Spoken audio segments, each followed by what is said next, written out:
Welcome. In this video I will show you how to use picture-in-picture for videos on Black Shark Pad 7.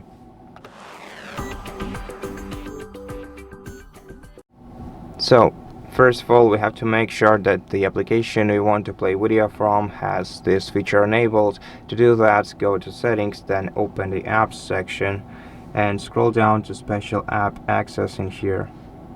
Here you're gonna find picture-in-picture option, select it, then find your application, for example YouTube, and make sure that this feature is allowed for your selected application. After that, open your app, start playing video in it, and then simply close the application itself by leaving the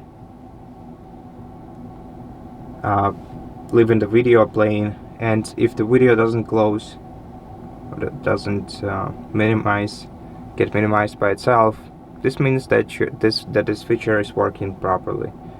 And that's basically how you do it. Thank you for watching this video. If it helped you, please consider subscribing to our channel, leave us a like in the comment below, and I'll see you in the next one.